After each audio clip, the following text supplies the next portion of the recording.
Sleep onset delay is extremely common in children with ADHD, and honestly, in a lot of children these days for reasons that we're going to talk about. I like to talk through the behavior that we're seeing, the science of what is happening, and then strategies that support the science and improve the behavior. A lot of children with ADHD have delayed circadian phase and later melatonin onset, which makes it so that they stay up later and need less sleep. Other things that can contribute to that is the racing thoughts and the hyperarousal in the evening, which can be worsened by evening screens. I don't care if it's blue light or if you turn the things on or if you got the glasses on or something like that. That evening light can make it so that children's brains don't realize that they need to go to bed. Other things, like if they're on a stimulant, if they have big exercise in the afternoon, caffeine, low ferritin levels. I've talked on other videos about ferritin. Low levels of ferritin will cause restless legs. It's more common in children with ADHD to have low ferritin, and that can contribute to difficulty sleeping if our legs are kind of constantly wiggling. A couple strategies that you can put in place to help a lot with delayed sleep onset is one, those last 90 minutes before you want them to be asleep. If bedtime is 9 o'clock, which is a great bedtime for kids with ADHD in general, then from 7:30 onwards, we're doing dim lights. We're doing no stimulating tasks, and we're doing no screens in the bedroom.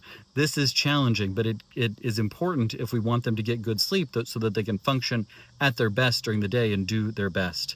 We should also have a consistent anchor wake time that's within 1 hour, even on the weekends. And we need early, bright light.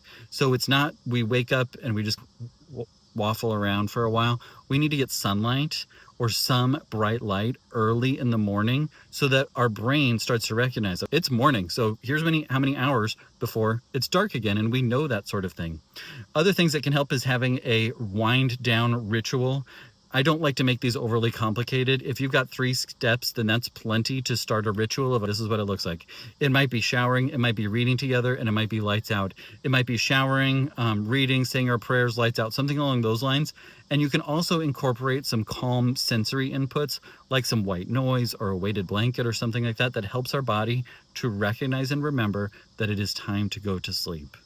Kids that have racing thoughts, having some sort of brain dump. I just like having a notebook handy to write things down where they can just write things. You could also, you don't want to use screens, but if they want to record a voice memo or something along those lines, that might be a way to help them to get those thoughts out, but it'd be best to minimize light with that.